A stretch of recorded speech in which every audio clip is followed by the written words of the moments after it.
Hi, friends. My name is Byron Komanek. I'm the owner and manager of Jack Solar Garden and the executive director of the Colorado Agrivoltaic Learning Center, where we showcase what it is to couple agriculture with solar energy production so that we can hopefully educate and inspire our community into helping more solar installations be built and managed for improved land stewardship over time. This is a webinar today on how to plan for your own agrivoltaics project. We have some wonderful speakers that I've known for years that will introduce here shortly, but I always like to share a little bit about what we do here at the Colorado Agrivoltaic Learning Center based in Longmont, Colorado. There we go. So part of our showcasing of agrivoltaics, we host a lot of tours. We get about 2,000 people per year coming out to visit us at Jack Solar Garden for public tours, private tours. We host free webinars. We've had a series of free seminars. We're traveling around the state of Colorado to visit with different county officials and local organizations to share about what agrivoltaics is, how people can think about it differently than what maybe they hear from other sources, and we try to share resources with individuals and with different organizations. On our website, coagrivoltaic.org, that you'll see that website again later.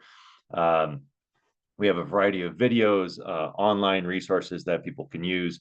We have an education program where we bring out a variety of kids, like in those pictures, that come out, learn more about solar energy. They get to learn more about environmental science, understand more and appreciate agriculture better than when they came. And we even have a civics program where our full-time teachers are working to get kids to think about what is it like if a solar project gets planned in your area. Say one kid's a commissioner, one kid's a solar developer, another one's a neighbor, another one's a farmer, and they have to work together to figure out if they're going to build a solar project in their area. Different ways that we can interact with students here on site. We work K through 12. We also host different fun events on site where we typically have an end of year party, but also different community parties throughout the season, so folks can have an opportunity to come out and understand that solar arrays are a lot of shade, especially when built in a way that allows it to be accessible to folks, so that you can enjoy food, enjoy drinks underneath and around solar panels, as well as getting all your agricultural activities done too. Part of our webinar series, our last one that we held was on operation and maintenance perspectives. If you happen to miss that, you can go to our website and take a look and relive the day, April 17th. And the flyer on the right-hand side was just showcasing our last free seminar that we did back in April as well, with different members of Colorado Governor Polis's cabinet, as well as the executive director of the Colorado Solar and Storage Association. We are planning to have a 2-day workshop for solar industry and policymakers in Denver in February of 2026. If that is of interest to you and your company or association, please reach out and let us know. We are looking to figure out how we can create sessions and invite speakers to help support what people are interested in.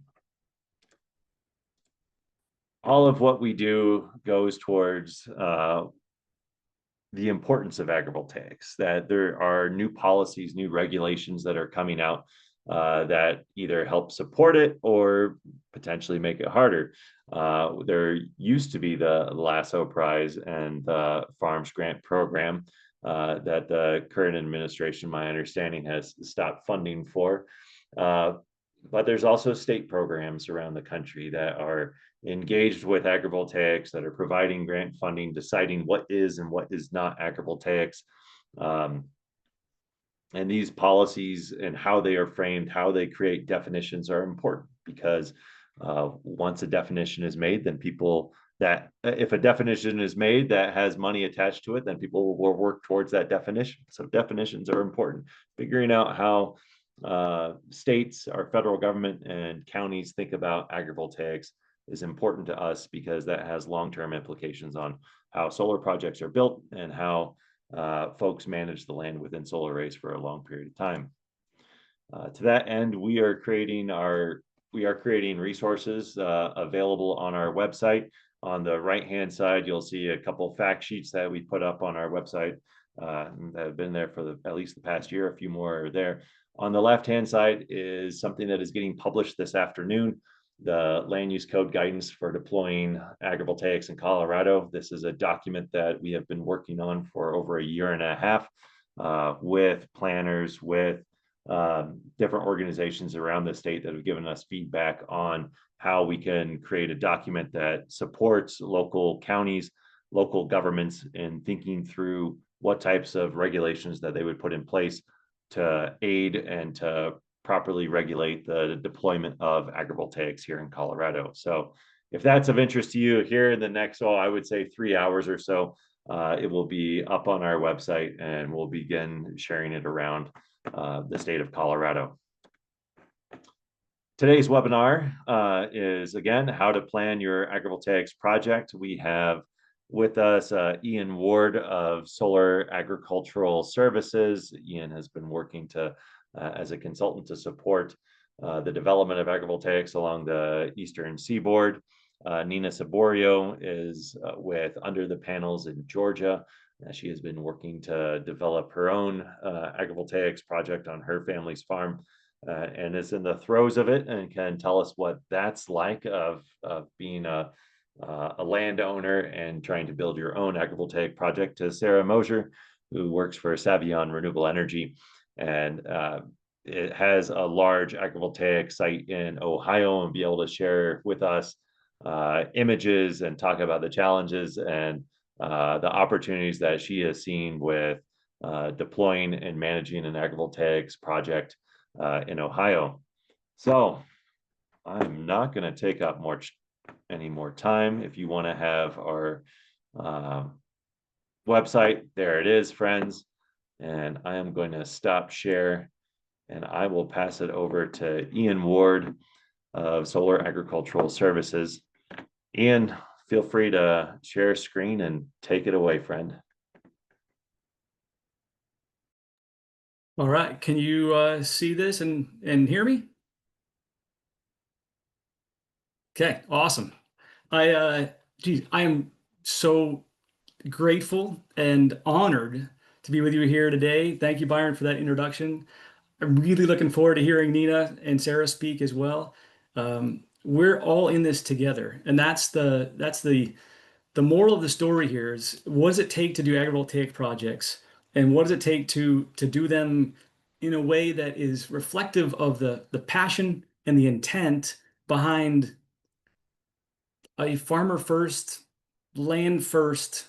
Well, I guess I would say land first, farmer second, solar third approach to renewable energy development, to solar specifically. And this perseverance is the key here. So hopefully this will incite some questions. Looking forward to all of us being on with you at the end of this, and just kind of from the hip, talking about having conversation. So my name's Ian Ward, as you heard. I am the founder of Solar Agricultural Services, or SOLAG, and there we go. This is my background. I tried to buy farmland twice. Had a purchase and sale on a farm one time, and couldn't get financing through Farm Credit and through Farm Service Agency. So ended up buying a wetland. I bought a cranberry bog because you can't put houses on a wetland. And in my neck of the woods, that's what we're competing against. There's my boys who are now 18 and 19, or 19 and 20 actually. Small homestead. The cash crop is cranberries, and we're going to get to that. What does it mean for beginning farmers to? What does agrivoltaics mean to beginning farmers? Because it's significant. I've seen my operation multiply because of our engagement. so in a big picture, I'm a visual learner, and hopefully you're with me there. Where does agrivoltaics fit? This diagram sort of epitomizes it to me. The farmer is although the solar developer has the income and the desire to make a project happen, agrivoltaics really starts with a farmer first. And if you honor that farmer's relationship with the land, you're destined to have success, both from a development perspective, from a long-term succession perspective, and from validating this with governmental agencies and permitting authorities. So, what are some benefits? What are some things that are consideration and benefits? Really, consistency with farmers is the key.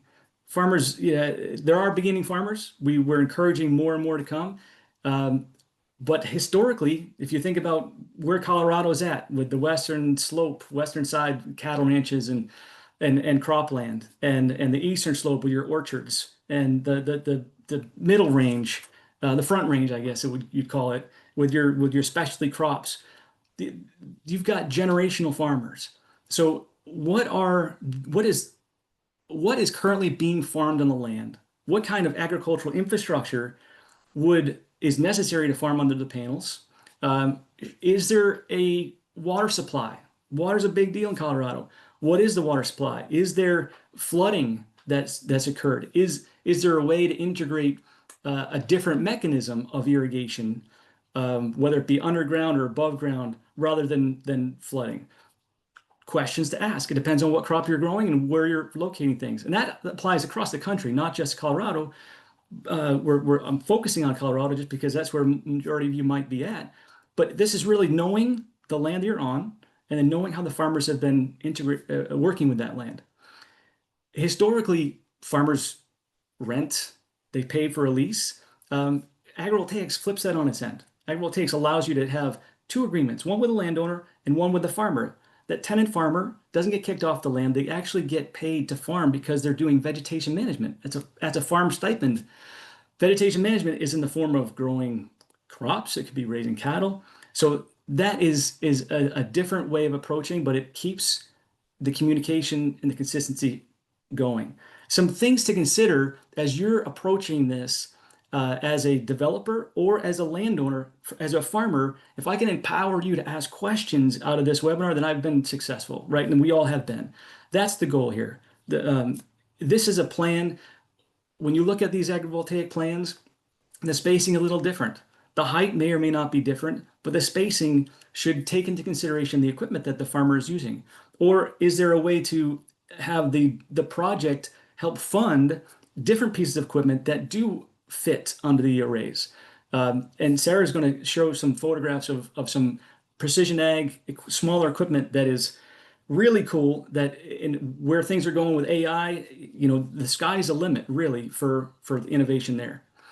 So this is a plan, the setback from the end panel from the fence, if there is a fence around, setbacks from the end panel from a pad, combiner boxes, where are those located? Are they in a path of the tractor?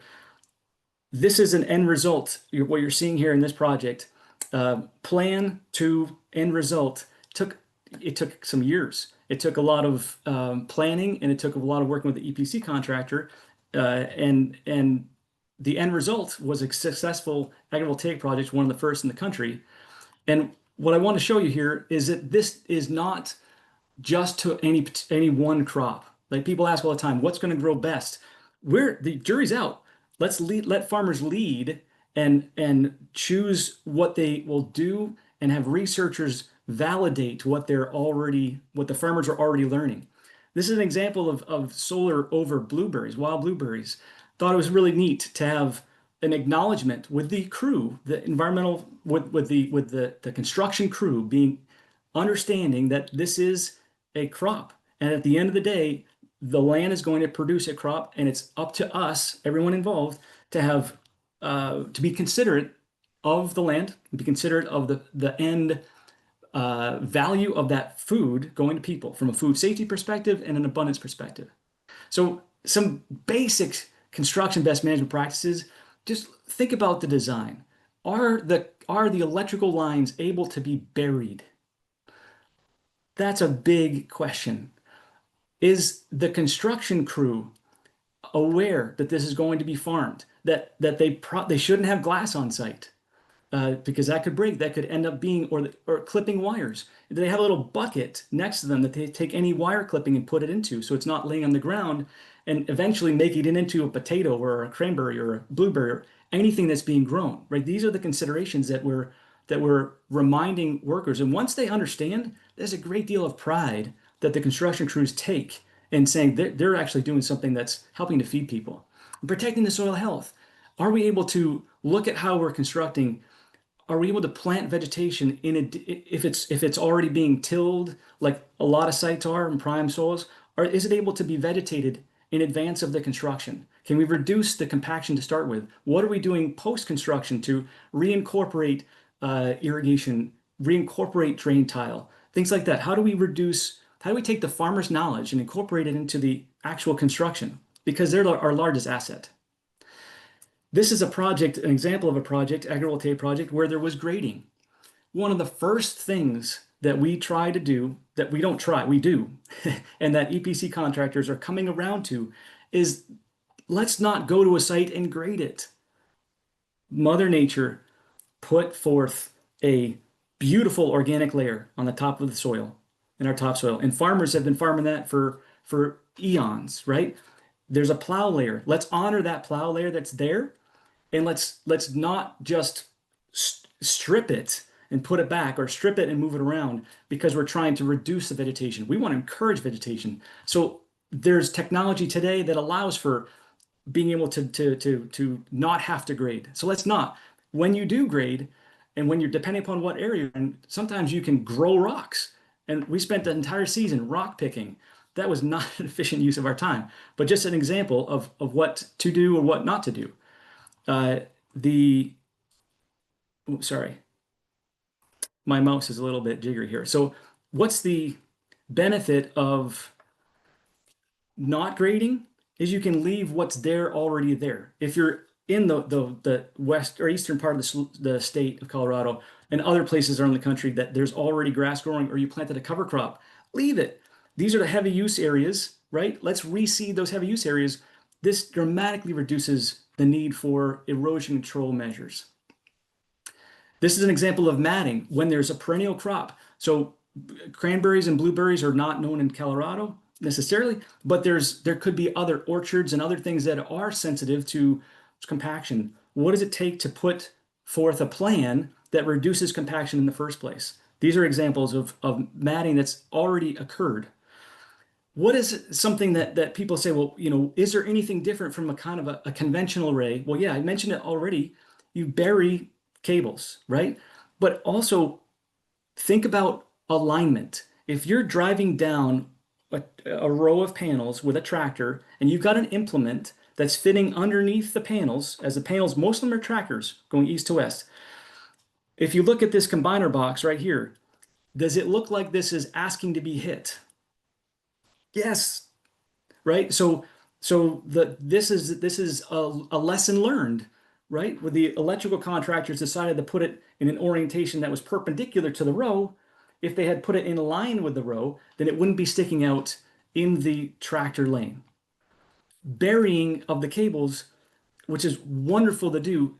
Also, there's an opportunity to separate the organic material to one side of the slope or to the pile, and the down 3 feet, the subsoil to another side of the hole, and then backfill it right in the opposite direction. If we can do that, then we keep the heavy use areas, we keep the rocks and the subsoil from coming up the top, because that just breeds weeds. So we're very aware of construction. Does it take a little bit more time? It does, but if we can work with the EPC contractors and say, look, don't spend your time and money grading, reallocate those resources to excavating in a particular manner. It'll still save boatloads of money if we do it in a particular way. These are examples of projects that are sort of end use. Some lessons learned: livestock fencing or deer fencing, 8 feet, keeps a deer out, keeps the livestock in. In this particular case, you've got smaller stays on the bottom in case we wanted to run hogs in this location. This is right after construction, you still see you see vegetation, but there's the hay crop is going in. Uh, Instead of chain link fence, livestock fencing is less expensive, looks more agricultural, and is overall an easier thing for people to get their heads wrapped around. Here on specialty crops, we put a different we put drain tile around the posts themselves so that the cranberries didn't get stuck in the I-beam of the panels of the posts. Just a little innovative thing that we did. And as you are learning about your particular crop, uh, there are some advantages. Insurance liabilities. This is a question that hopefully we'll have a chance to get more into detail with later on in this. Insurance liabilities, compliance with permitting and regulatory authorities. This is what a farmer is helping do. Being dynamic, understanding what that the next 5 years is one thing, the next 20 years is another. Examples of specialty crops: blueberries, leafy greens, lettuce. Your entire state could benefit from agrivoltaics with hay, right? That the partial shade, when you stand there and you watch that shadow move throughout the day, and you see that with the variable weather patterns, the microclimate is different.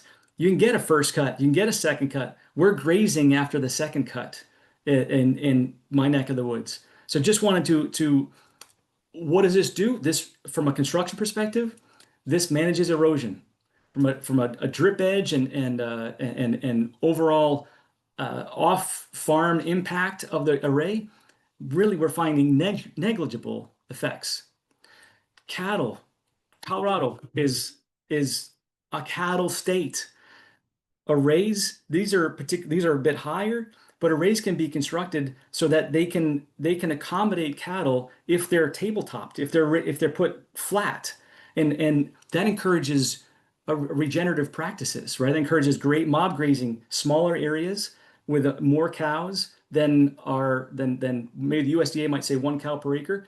Maybe you put 10 cows on that 1 acre for a day or two, and then you move them and you tabletop as you move. There's research that's happening across the country because sheep are amazing, and sheep are grazing under panels under 100,000 acres are being grazed with sheep right now. Cattle is the next wave. Soy. Most states in the Midwest, they're on a soy, corn, maybe wheat rotation. This is at Rutgers. Soy grows under panels. Sarah might get into that as well. Maybe not cow corn. The only limitation really is on vegetation and crops would be the height of the crop and if it's going to shade the panel. Other than that, the sky's the limit on exploration. So the bigger reason for all this, revitalizing farm families, regenerating the soil, and renourishing the food that we're eating, providing more local supplies, providing the next generation with a reason to come back to the farm, and a new generation coming on and saying, we want to farm with the better precision ag. We want to use as a friend of mine says, the innovation dollars that come from the stipend that's being paid to revitalize these farms. And it makes such a difference when you can look at when a permitting authority can interact with that farmer who's generationally known, and that farmer has that spark in their eye and they say, I can do this. I might not know exactly how to do it yet, but I'm going to figure it out. And if you want to study it, come on and study it. But I'm going to figure it out before you tell me how to study it. And the best thing, my final note here in wrapping up, is another friend was conversation yesterday. We were talking about not letting perfection and knowing get in the way of action and learning. And that's what I implore you to think about as you're listening to the next speakers and as you're contemplating agrivoltaics in the future. Thanks, Byron. Thanks, Ian. I am definitely going to have questions after the fact around the social interventions to work with construction workers. Nina Saborio of underneath or below the panels. Nina, go ahead and share, and I'll pass it off to you for our next presentation. All right.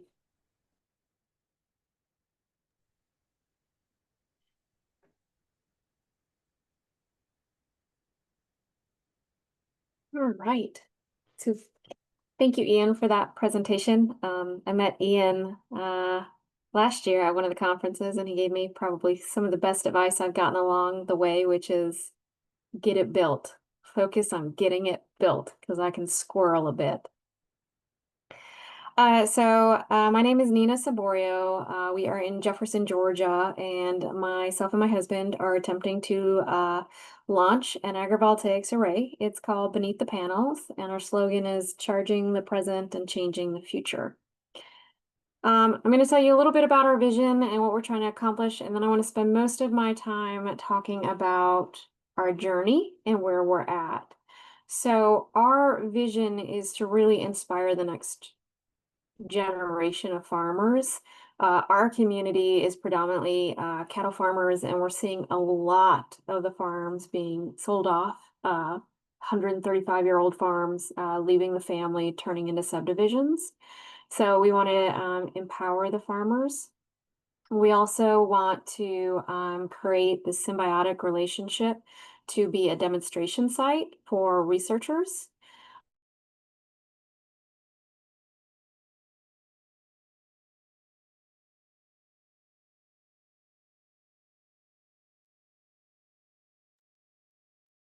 We lost you there for a second, Nina. Yeah, I'm back. I guess it stopped sharing. Let me reshare. I apologize. Are you back to seeing my screen? Yep. Right. Sorry about that. So we want to be a community research driven demonstration site. Our purpose is really one of our foundations is education. We really want to educate our community. We want to educate our farmers. We want to educate our students. We plan on having a lot of activity on our site. We would love to emulate as much as we can from Jack Solar Garden. We went and toured there and we're just so inspired. We would also like to demonstrate partnerships between utilities and farmers and universities. Use us as a showcase. I'll tell you a little bit about our partnerships we've already formed. Create research opportunities. Really focus on regenerative farming and agrivoltaics. And generate more of a hand-on experience for farmers, somewhere where that they can come and see the agrivoltaics. This is our property. So we just went up to 25 acres we own, and we are going to set aside 10 acres for 2 megawatts. The land that you can see, as you can see by my very crude graphics here in the back, is where the panels will be. So we have a very narrow road frontage, old hayfield in the front, wooded area in the middle, and then in the back, it's all a downhill slope that's pretty degraded. It was logged years ago. Nothing was done to really revitalize it. Part of what we want to demonstrate is that we will actually enhance the ecosystem in this area by adding agrivoltaics. It's not going to be leveled out. It does have some steeper terrain, and part of what we'll demonstrate is how do you work around terrain without leveling it while still having productive farming operations beneath it. We have been described as a mosaic. So part of our planning is we're going to have pollinators, cut flowers. We will have cabins in the woods for overnight stays. We'll have a drive-through farm stand. We'll have a CSA. We'll have fresh vegetables. We will have some cattle grazing, very limited. We're partnering with our next door farmer for that. Just 2 cows on 1 acre, rotating out onto the rest of their pasture. We would like to open up some of it to incubator farms to get farmers started in learning hands-on. We plan on having classes and education on both food and solar. Food is a topic near and dear to us for the school systems especially. And we do hope to, if we get the funding, stand up a learning center as well so that we can really impact the younger minds. The partnerships we've already been able to secure is we are lucky enough that our co-op has agreed to engage us in a power purchase agreement, a PPA. It is their first ever PPA. It took a year and a half of persistently calling and knocking and presentations before they said, you know what, let's do this. So we're very blessed that they have agreed to take this journey with us. And then the University of Georgia is about 30 minutes away. We have partnered with them. They stood up a agrivoltaics program just because of us. We've already had a pilot class. It's the School of Ecology, School of Forestry, Engineering, and Agriculture working together. We currently have 8 eco students out here for the summer doing pre-site studies. They want to get a baseline of the ecology before we ever even disturb it. So my living room is like a university cafeteria during lunchtime right now. So it's been fun to see them work on it. This is where I'm going to spend the majority of my time and talk a little bit about the path we've trodden so far. If you want to take this on, know that you need a lot of energy to do this yourself. So we've had to make tons of phone calls. We have gone to 2 conferences so far. We were fortunate enough to get into the C2C Expert Match program where we met the NREL group. We've had to retain a lawyer. Since I did the slide, we've also had to retain a civil engineering firm. And all of these are things that are time, energy, money, blood, sweat, and tears before you ever even get an agreement. Things that you need to think about if you are going to be doing a project. So the very first question you need to ask is, can the utility take the power onto the grid? Can the grid hold it where you're planning on building?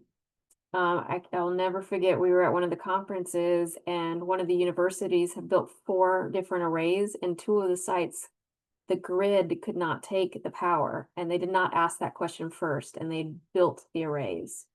So always ask first, can the grid handle the energy where you're at? We have 3-phase power lines where we're at. They can handle 2 megawatts. It's a go. Next is, will the utility take the power? Just because the grid can handle it doesn't mean that they're going to do business with you. You need to explore if they'll do a direct PPA with you or not. Some utilities are not that interested in working with individuals, especially what's deemed small scale, which is what we are deemed. You also need to understand your state laws about energy distribution. I remember seeing Jack's Solar Garden and how they were distributing their power and setting it up. And I remember talking to our utility and I was like, I want to divert power to, the local animal shelter and, make sure that we have our charitable goals set up. And they're like, you cannot distribute power. You must give it to the utility. That's your only option in Georgia. So different states, different laws. So when you learn about other models, just make sure they may not apply to your state. Should you lease or should you own? So I think there's a common misnomer out there that as a farmer, you have to lease. You don't have to lease. You can choose to own the whole thing and operate the whole thing. So we are going to own and operate the entire thing and have the power purchase agreement directly with the utility. And part of why we're choosing to do that is to be that demonstration and walk through as an example farmers that are thinking about doing this. The price tag on arrays are startlingly high when you hear the number. They're throwing around millions of dollars in price tags. And as a farmer, we'll be a first generation farmer. Just as a regular homeowner, it's you get sticker shock and you say, all right, I'll take the lease option. But you need to know that you don't have to lease. There are options. You need to be able to explore them, but the financing is very viable. So that's something we really want to educate farmers around. Now, that being said, leasing is a viable option. And when you lease, you really need to think about how you lease your land. I know Farmland Trust really advocates leasing a portion of the land to stabilize income for farmers. But a lot of leases, you lose access to the land. So make sure that when you review the lease option, talk about a mutual use agreement and kind of hit around maybe some maintenance agreements there to add even additional income besides the lease. Or if you still want to farm beneath the panels, I highly recommend checking out Iowa State and Alliance Energy agreement. Iowa State owns the land. Alliant Energy owns and operates the array, but Iowa State farms beneath the panels. They have created this beautiful relationship. So just know that not one model fits all, and you have options. Don't think that you have to do it this one way because it's the popular way of doing it. You really need to dig into how to secure financing. There are many different options and many different models out there. There are options of selling tax credits when and if they're available, doing a 95 to 5 flip, it's called. I'm not going to go into a lot of those because we're still learning those ourselves. You can go for profit, you can go nonprofit. There are some grants available. There's some grants not available right now.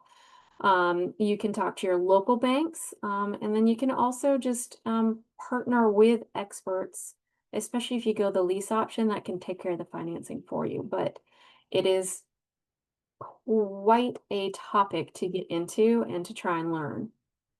You need to think about what activities you're planning for beneath the panels. So are you planning on one type of crop? Are you looking to just do hay, to just graze cattle, to just have sheep?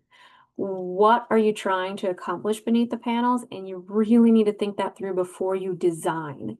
So some of the things that we are going through right now in our final design thought process is we are again on uneven terrain, so we're having to elevate the panels. It is increasing the cost, but a lot of our farmers that we've partnered with would really like the higher panels for their backs and their equipment. So we think that the cost is worth it. We are working through now a water reclamation system because it's on a slope and we don't want to have water runoff issues for our neighbors. So we will either be doing a French drain system or a gutter system. We're still playing around with engineering on how the best way to do that, so that we can capture the water, reuse it for the farming, or in phase 2, if we have enough water, which it feels like it rains every day in Georgia right now, we're going to create a water battery storage system so that we can generate energy at night through the water. So things that you have to really be mindful of. Make sure when you design and engineer, you have all your stakeholders involved. We're asking the university what they like to see. We're asking the utility what they've seen in best practices. We're asking the farmer partners what would they like to see. We're looking at how tours and events are set up. You know, really plan for parking for if you're going to host live music, where would you put a stage and how close to the panels? Think through the design. This phase should take the longest, and you will reap endless benefits if you take your time at this stage. Like delay it a quarter if you need to, just for designs. Permitting is a fun one. Really understand your local governance and what permits you have to pull, especially if you have multiple activities like we do. And then you've got to ask yourself, do you have what it takes for this journey? We're going on almost 2 years now of working nights, working weekends, spending our savings, traveling to conferences. We had a baby 10 months ago and we're raising a little one at the same time. But we love this and we want so badly for this to happen. We were so inspired again at Jack Solar Garden and from the communities we've met. But just know that this is not a short journey. It is not an easy journey. And there are a lot of questions that you have to be able to take the time to research and understand. I probably have not even listed half the things that you need to ask because I'm only halfway through the journey. So where are we in our journey? We received a letter of intent from the utility, which was step 1, a formal letter of intent, which allowed the university to start deploying resources for their studying. That's what they required to get going. We have received what they're calling a term sheet. It's kind of a middle step between having nothing and the power purchase agreement. The term sheet is a basic agreement outlining some parameters that we'll agree to, and it has a range in which the PPA will fall. We have to get to a certain milestone, and after that, we go back to the utility and say, this is what we accomplished. We've got some skin in the game. They have some skin in the game. Then we negotiate the terms of the PPA. We don't know if the middle step will be something that they'll do with the next farmer. It's something we are testing out with them. And it's also to buy some time because the utility's never done this before and their lawyers need to draft the PPA and it takes them a couple of months to get anything done. So looking forward to the process of that. So because we just received the term sheet, we've already secured our tracker company. We are going to have trackers on our property. We have secured what we're going to call our installing company. And then we have our civil engineering company. So we have 3 partners that we are project managing. So very different. Again, if you don't lease, you have to figure all this out, especially if you don't pay somebody to do it for you, which is another option, to pay a consultant to come in and do this part for you. But we are marrying these 3 companies together. They all believe in our vision. And they're all on board with the uniqueness of it, but we also are willing to give some. So instead of having the same type of panel array on all 10 acres, we're going to have 3 different setups. That's part of the demonstration site so that our tracker company is allowed to showcase 3 different options. They have one option that's pretty cool. It's this night flip thing where it flips upside down at night, collects the dew, kind of washes the panel. So that way, again, being in that nature of a demonstration site, you get to see different models, different options. We are also allowing the students to decide what to plant and grow beneath the panels. They will get X amount of acreage. They're still deciding how much they want, and then they will get to play around with what they want. So again, being a mosaic demonstration site, ours is a little more unique like that. So we are hoping to get final designs in the next few months and then move on to the PPA stage and hopefully break ground by Q1 of 2026. That is really all I have prepared, Byron. Listening to you, I'm getting flashbacks from my 2017 through 2020. I'm getting Jack Solar Garden going. So I appreciate it. It's a walk down memory lane right there. Thanks much, Nina. We'll circle back with you for in the Q&A section after Sarah. Just a reminder to our attendees, if you have questions that are cropping up, go ahead and start populating the Q&A button at the bottom of your screen. We will get to those questions after our last presenter, Sarah Mosier of Savion Energy. And I'll pass it over to Sarah. Thanks for joining us. Okay, let me find share again. All right. Okay. So I think I come at this probably from a completely different perspective because I'm utility scale. Right now, Madison Fields, the project that we're working on is 1,000 acres, 180 megawatts. So coming from, utility scale developer side, I'm trying to think here as I'm, listening through this, what are the smaller takeaways that I can give you to approach your team inside your development shop, as you're working with your EPCs going into construction, and then how you're going to operate if you do maintain the project and keep it in your owner operator style. The big word that flashes in my mind, all scale. It's easy to do things, or maybe not even easy after seeing what you've all had to go through to build these projects and make them happen. But like, you can plant a garden of tomatoes and in between the rows somewhere. But what we're trying to figure out is how to do it across 1,000 acres and make it something that we're going to be able to use at scale.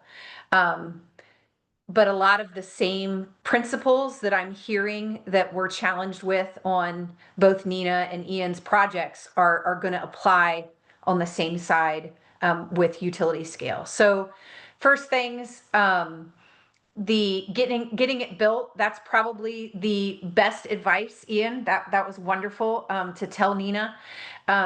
getting it built in the developer world is the biggest hurdle, right? Like, let's get the projects built, let's get steel in the ground, let's get electrons generating.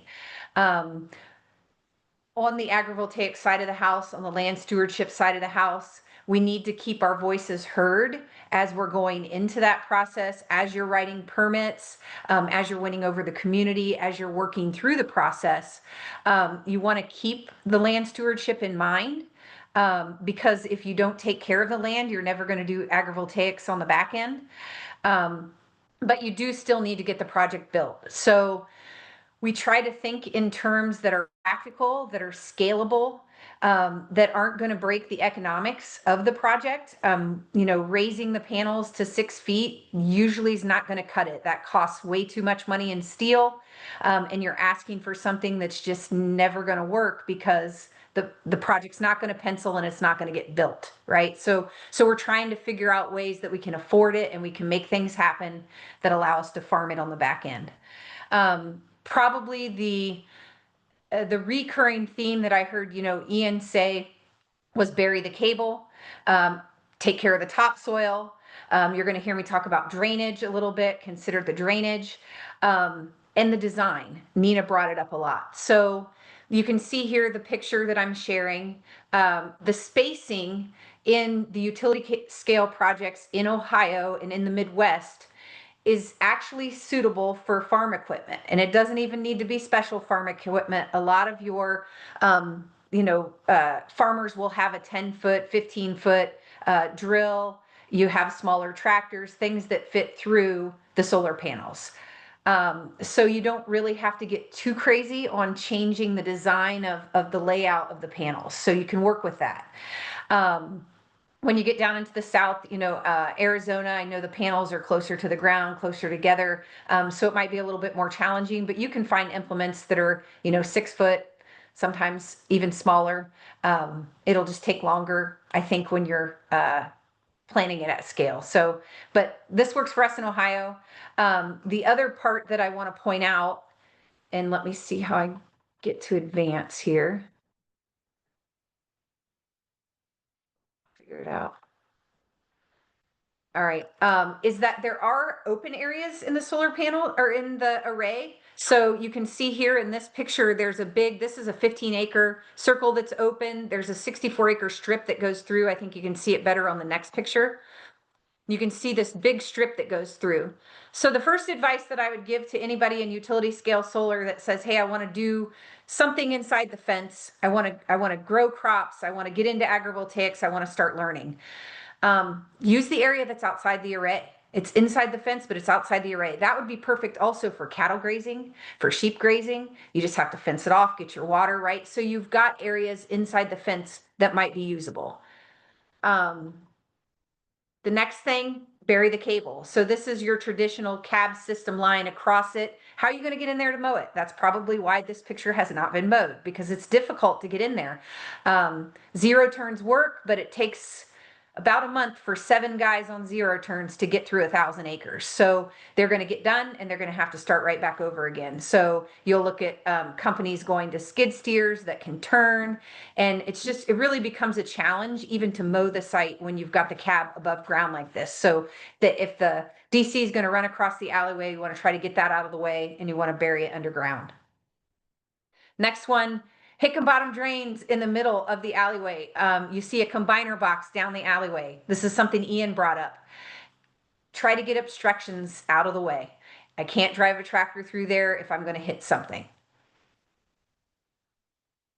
Fencing. How far is your fencing from the edge of the array? So in this case, we were only 20 feet away. I would recommend 40 feet so that with an implement, you can turn in and out of the array. Just something to consider as they're building the site.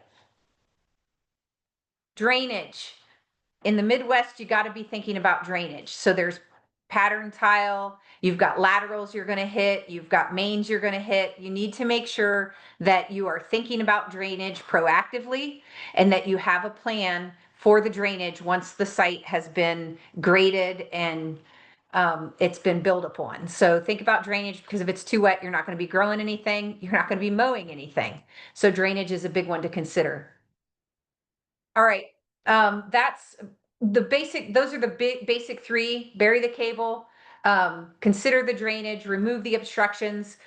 Ian talked a lot about preserving the topsoil. You need to separate the topsoil out, preserve the topsoil, don't mix it with your subsurface soil, set it aside, take care of it, protect it. It's valuable like gold.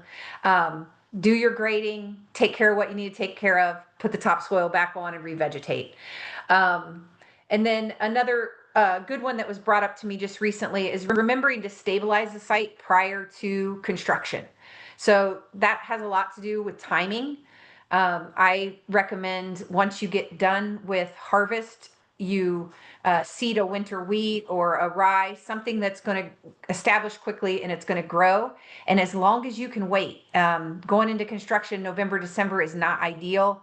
We're having wet winters in Ohio, so that's going to make it sloppy as you go through construction. You're better off if you can get your timing to work to start construction in June, July, August. That's when farmers are running tile.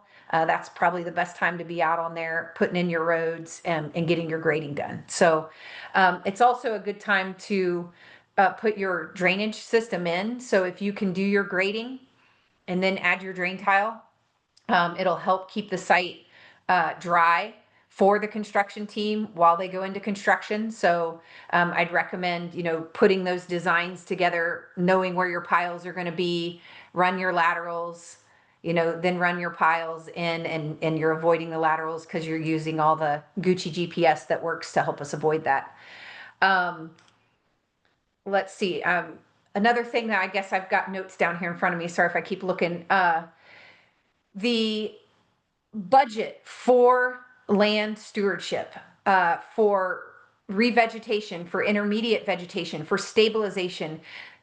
For utility scale, the budgets have been overlooked. The land has been overlooked. I think that when we started all of this, we maybe didn't realize that 1,000 acres is a lot of land, and mowing 1,000 acres is expensive, just because it's 1,000 acres, not because it's mowing, right? So I think that the budgets, both during construction and during operations, need to consider the idea that you might have to mow this site, 3 to 5 times in the first 3 years, right?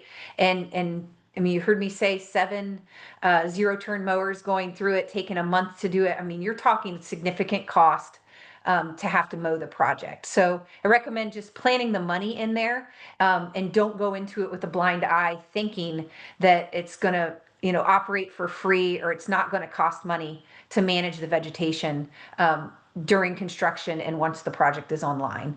And then now we can talk about the cool stuff, which is all the equipment and everything that we've been able to do.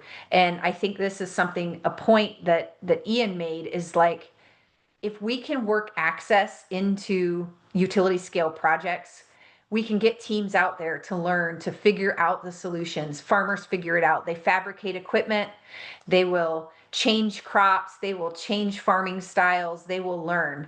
So I think that getting access, having a site that has topsoil, that has their drainage under control, that has their obstructions out of the way, will allow agrivoltaics to expand and really grow and just do pretty amazing things. So I'm just going to go through some pictures quick. I'll talk about them a little bit. This was what we used for a sprayer. We had a Gator sprayer with a boomless sprayer on it, right off the farm. This was one of Ohio State's Gucci. It was a 20-foot boom.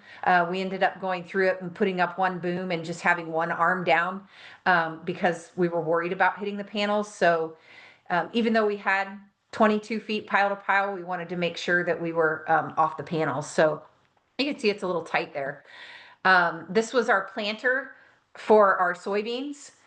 This one was just pulled right out of the barn, and you can see it fits. So we didn't need any special equipment to plant soybeans.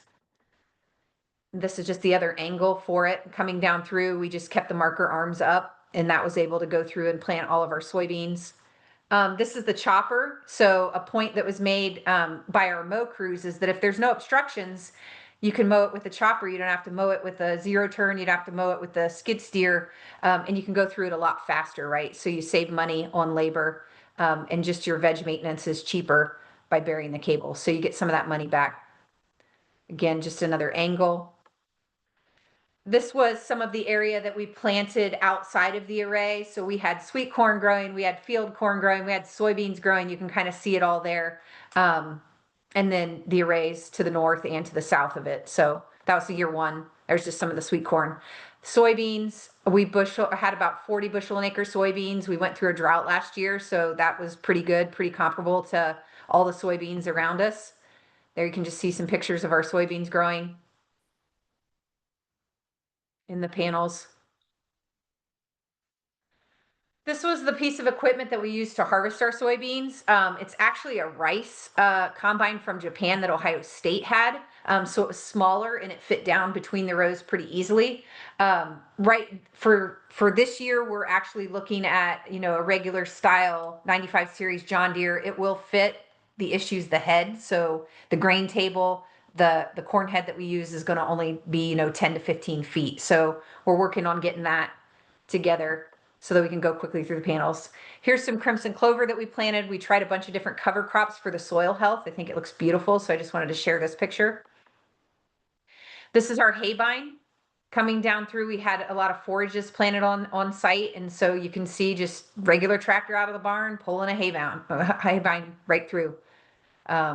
Gave us really nice yield on our cool season hay mix and our alfalfa this year. We had about 315 bales in the acres that we did. This is our tedder. So we had to go through and ted the hay. We baled it when it was a little bit wet for the sake of research. But you see just the equipment fits. Oh, another mention, we do have bees on site. We've been collecting the bees and we have a couple bee boxes. So I just put those in there. These were swarms that landed at the site and we were able to put them safely in new homes. Here's our rake. You see this one moving. Again, just showing the spacing between the panels and that it does fit. Once you're in the array, though, you're committed. So you want to make sure you can make it all the way to the other end. And just picture. Here's our, we did small square bales this time because Ohio State wanted to take measurements. So they were doing, wanted to know how many bales we got per each row. So if we did large round bales, we would have combined rows. So we did small squares, which gave us a little bit to handle, but it actually worked out pretty good. There's some of our hay. Again, you can just see it piled up in the rows and becomes quite the effort. And then here's some of our beans. We're doing black beans and pinto beans this year. We actually only planted this. You can see the cab at the end of the row. So we used, and I've got it later pictures here, a skid steer mounted cedar box for this one. So here we're just kind of playing around to see what will grow. And then we'll figure out how to plant it at scale. Again, pinto beans, black beans, and then we've got some sweet corn in there that we're growing for one of the research projects to see the height of it. We've got actually 4 rows down the center to see how it'll shade the panels and how it'll grow. So just a little bit of research with it. Again, outside the panels, we've got field corn growing. This is the contraption that we used for planting our beans. Like I said, it's fun to have the farmers figure it out. So I think I'm out of time and we got 30 minutes of questions here. So I'll turn off my video. Thanks, Sarah. Love the pictures. Wonderful to see. Oh, well, you all can jump back on now. Everybody come back on. We'll go through our Q&A. Had a flurry of questions there that were cropping up. Awesome to see what everybody's been working on. Let's see, where do I want to start? We'll get technical. Let's talk warranties and insurance. There was a few different questions on there, and I know I get that question on a regular basis about how do you talk to your insurance companies and how do you deal with the warranty on your solar panels, inverters when there's equipment rolling around it. I know the insurance company that we dealt with, even though we brought them out to Jack Solar Garden, didn't really seem to care that we had a lot of agricultural activities going on underneath the panels. Whether they fully appreciate it or not, I'm not sure. And that we had researchers that wanted to put gutters on our panels, and then the solar panel manufacturer immediately said that'll void warranty. No, so we didn't do that. But I would love to hear what you all have to offer on talking about warranties and insurances.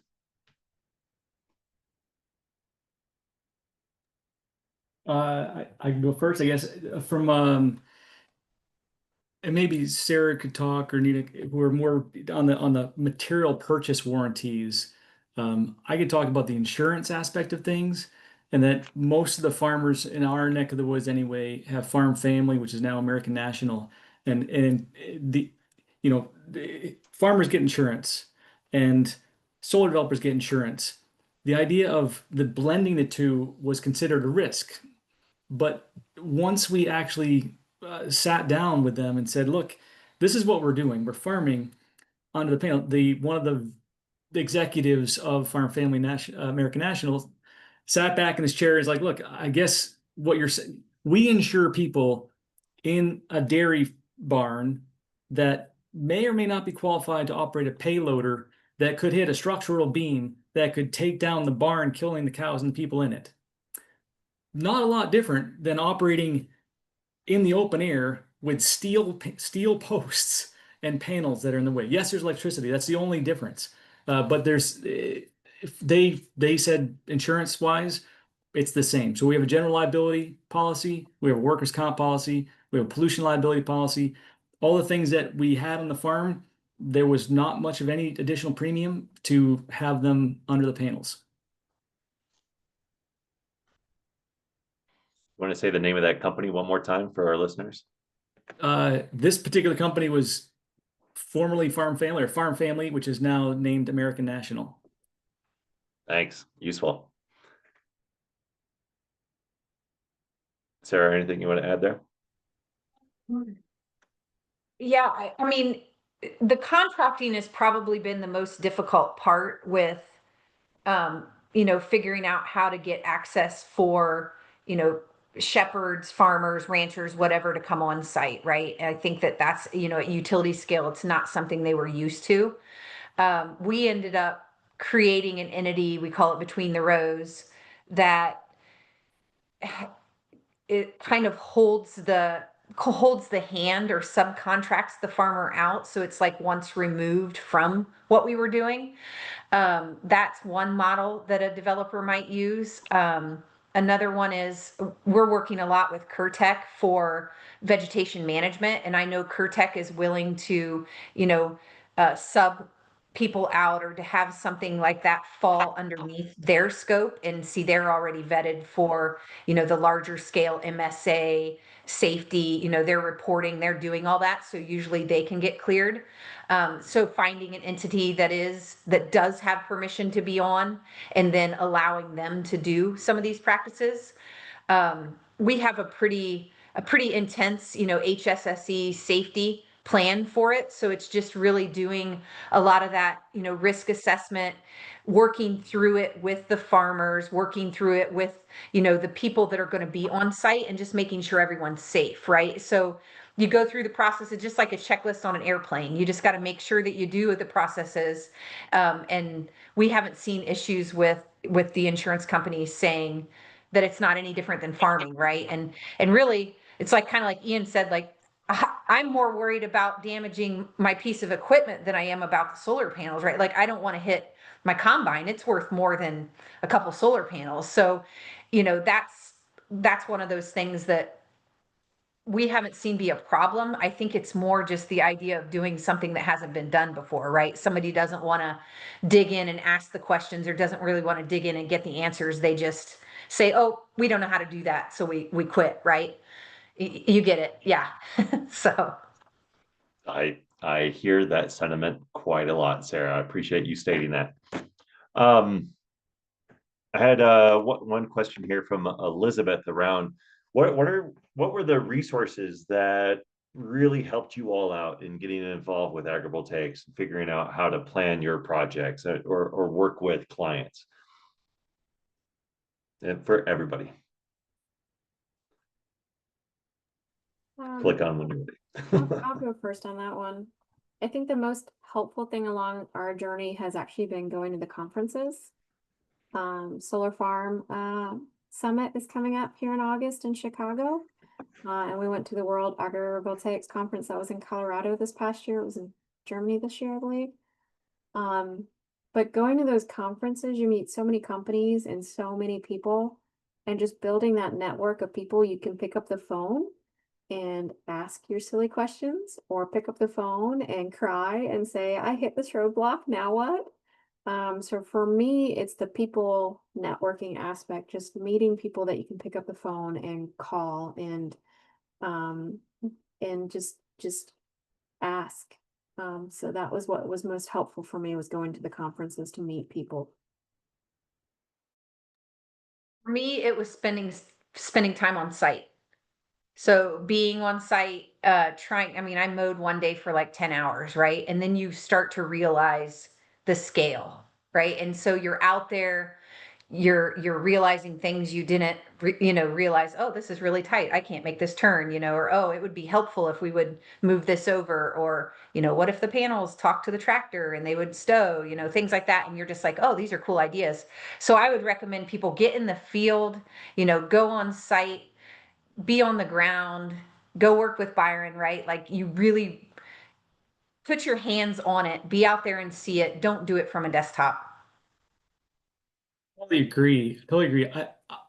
I'm from Massachusetts. Massachusetts is the first state in the nation to have an incentive to do agrivoltaics, and I didn't know what it was. I didn't know what I mean, it sounded good. I didn't know what agrivoltaics was. We didn't. It was called dual use solar. It was before the word was really being used. I went out to Jack's Solar Garden. I met Byron. We talked about what was happening, spent the day with me. That made all the difference. And there's I think Missouri is a show me state. There is an element of that, right? Show me how this is going to work. And so that's been done, right? Thank you, Jack Solar Garden. Thank you, University of Arizona, and Chad Higgins and Greg Barron Gafford. They have proven that this works. So we don't have to reinvent that proving. We can fine tune like what works best, but now it's just go visit. We have a bunch of projects in Massachusetts. If you want to come visit, there, as Nina said, conferences, when you network with people, it's pretty much, I'm not sure if I should say that, but it's kind of an open invitation amongst those that want to do this. And I think, just to put a finer point on it, you still need to have a will to do this, right? We're still in the fledgling stages. So yes, reach out. We are all resources. We believe in this from a farming perspective. It helps with solar siting, but really this does revitalize farms. So because we're passionate about that and we're living it, there is an element of like, let's do this together. I appreciate all those sentiments. And yeah, seeing is believing. If you can get out to sites, it makes it so much easier. I love going around and visiting traditional solar developments too, to see what could have changed in those locations to help make it better for agrivoltaic. So to anybody listening that has an agrivoltaic project, please open your doors for folks. Set aside once a quarter at least of just being able to bring people out, because I think it's so important for folks to see how a solar array site changes seasonally and how that impacts the land and what how it impacts people coming out to the property. Both Ian and Sarah talked about obstructions within a solar array.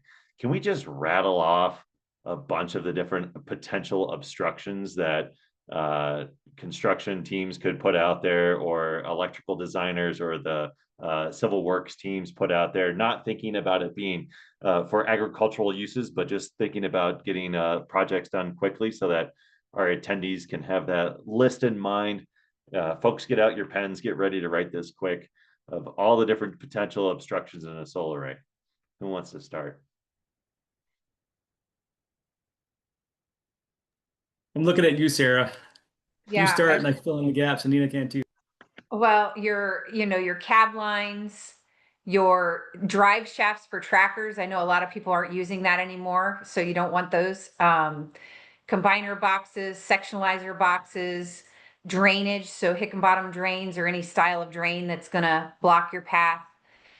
Weather stations, they've got weather stations by the inverter boxes. Like, man, why are we placing them where we're placing them? Like, get them out of the way, even just to get to the inverters, they're in the way. Fence posts. I've seen fence posts right in the middle. I don't even know sometimes why they're there. I don't know. There's tons of stuff in the way. But some of these might jog your memory too. So the rock walls, natural things that are in the ground that an optimizer, the optimizing team doesn't necessarily look at what was done in the planning part. They just say, let's fit in another row. And that row happens to be 10 feet away from a rock wall that you can't move or you have to move. That's something. Having the designers recognize that setbacks from the perimeter fence need to be the same setbacks as the inverter pads, because inverter pads at the end of a row don't work if you can't get around to the end of the row. Grading of a road, the obstructions that are created by a road being above grade and blocking water. Sarah can talk Blue Streak about this too. Grading water, blocking water creates a pond. So what should it be? Can it be at grade? The width, the gate. A lot of plans show a 12-foot wide gate. You're not going to get anything more than a tractor through a 12. So make it 24. What are you bringing in a 30-foot combine on, depending upon what project you are and what state? So make the gates 36 feet. Just understand what it is that you're bringing in and how it's being transported. Another thing, a turnaround, a laydown area. Solar developers think about a laydown area for construction. We're harvesting a crop. You still have to get a truck, trailer. As Sarah, you saw the bales that Sarah was, you have to be able to get into a site and turn around and get out of the site. Another obstacle, the space between not between the rows, but between each, Sarah, I'm not sure what it's called, but each grouping of panels, there are access roads where the combiner boxes are accessible. Make those the same width as your gate or as your between, at least between the rows. Otherwise, you've got something that only a gator will fit down, and you can't load equipment, load farm, do much of anything there, turn around there. So those are a couple of more of the obstacles to consider.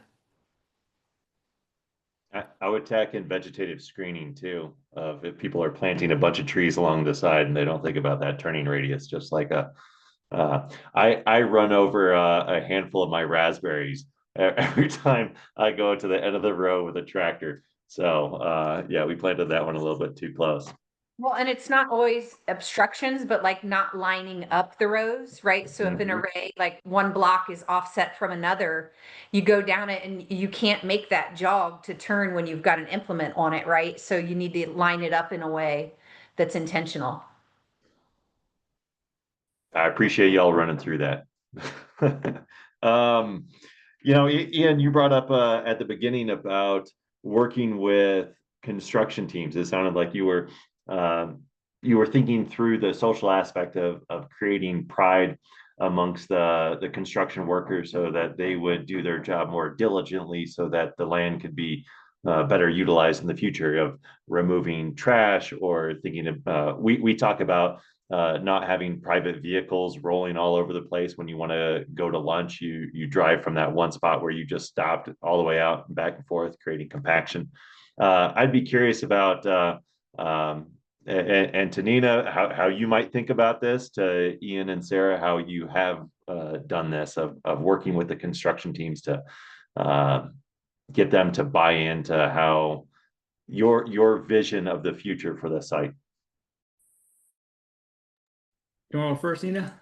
Yeah, I can start. So ironically, my husband is in commercial construction, so construction people are his people. And he manages crews all the time. So we've talked about especially in the pre-conference staging, really figuring out how do we invite them in as almost as if they were family. Bring them in, serve them a meal, and start talking about, like Ian, to your point, if you found a wire in this piece of food, how would you respond? Like, this is going to be an active farm where you're going to be feeding people. Talking about how our prime commodity is the soil, not the panels, not the crop, it's the soil. Like, talk about that's our priority. You can't have trash pits, you can't do this, that, and the other. But we also plan on attempting to document the construction on our site in partnership with UGA. And we are hoping to take a lot of video, a lot of photography, and a lot of best practices. And we're going to then ask the construction teams to get creative and see what practices they come up with, not just give it to them and say, this is how, like, we want to give them parameters. But one of the main things we go into it is we don't like to create a box and say color within it, especially with students or stakeholders. We say, this is the dream. Go crazy with the crayon and let us know what you think. And we guide a little bit. So I think socialization with the construction workers is just like with our neighbors. Like, we've already scheduled open houses for the neighbors to come in to start understanding the project, what's happening in our neighborhood. I think if you go to some of the conferences, the social topic, there's generally 1 or 2 panels about socialization alone, but not anything directly connected to socializing it to the construction team. So it's definitely worth thought and conversation. Totally agree there, and I think that it's not a one and done, right? There's a consistency of showing up. That, for instance, had a project that the general manager understood where the porta potties were going to go, and keep the vehicles in one spot, and like, we had a plan. The subcontractor of the subcontractor had no idea, right? Because we're talking sub of a sub of a sub, and that's just how this works. They had no idea that this was A, was going to be a farm, B, that any of these conversations happened. So they put the porta potty where it was going to block access. They put things on land that there was no site control of, and that created a lot of dis-ease with the farmer. So from a kickoff perspective, what we like to do is do just what Nina said. Let's get everyone on board, including the subcontractors. And let's get everyone acknowledge that when you have a sub of a sub, they're going to follow these same guidelines. And these are the reasons why. So in addition to that, one of the ways that an owner operator might be different, and on the community solar or distributed generation or utility scale, there are weekly construction meetings, and it's all hands on deck. We, as a farmer or as a farmer's representative, we're engaged in those weekly conversations. It's an hour long, and there's 10 people, 20 people on those calls, and there's a place. Because we've had the introduction, they know who we are, and our voice, it matters. And we're asked, what is the impact of this to the agricultural operation? What is the impact of this on the environmental side of things? Because they've recognized, the progressive EPC contractors have recognized that if the farmer and the agricultural part of this is on board and preserved, their job's going to be easier.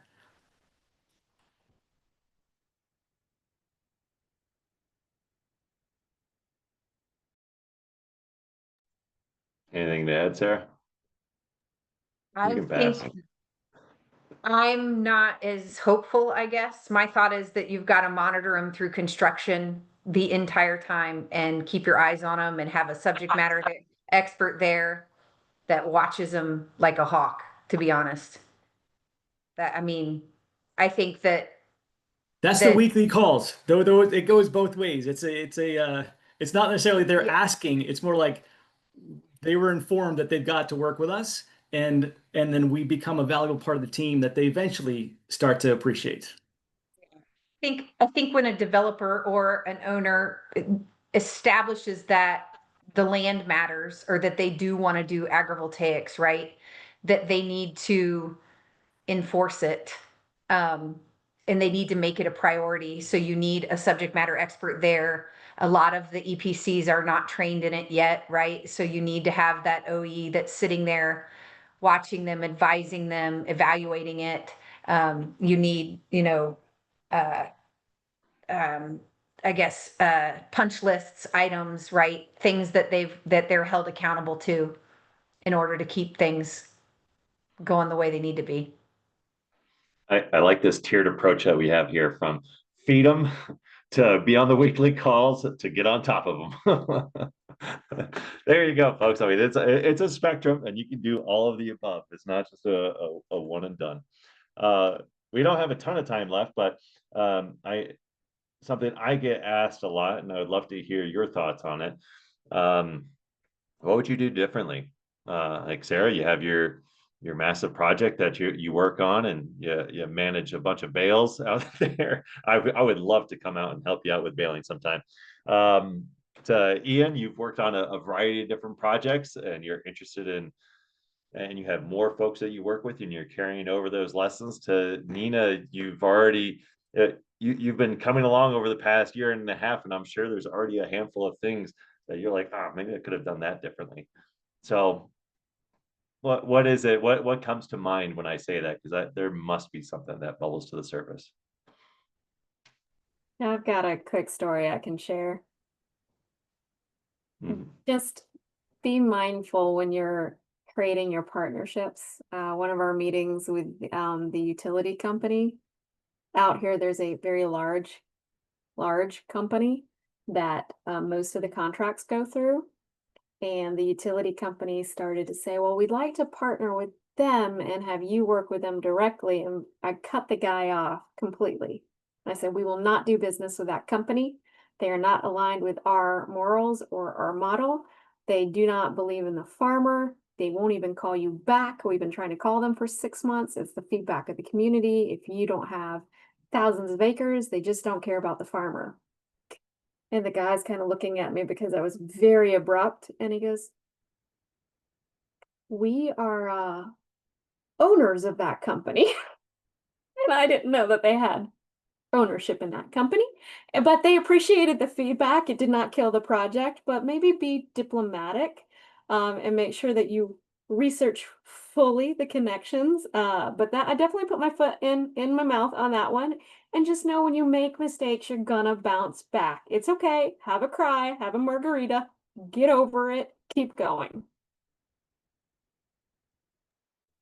I like that. That is what it takes. There have been so many instances of like sky is falling, and the first couple times it happened, you look at like your career, your reputation, because we're still fledgling. So when you put your name on something, it matters. People know, and that was the biggest lesson that I learned, was that the sky is not falling. To Nina's point, there is another day. You take a breath, you hug your family, and you recognize that everyone's just trying to do right by what they think is right. And it's just different perspectives. And when you're on construction calls or planning calls, and the engineers are not talking with the asset manager, the asset managers are not talking to the property acquisition people, and there's all these silos that it's just part of development, and it's just part of, and that happens with farmers too. So lessons learned were just be persistent. And that's why, that was the title of my particular part of this talk. Be persistent. If you show up with a positive attitude, where there's a will, there's a way. I mean, these are age-old adage, but it is, considering we're fledgling and there's not a lot of evidence that we can back up what we're saying with, except anecdotal, experiential, you got to just stay the course.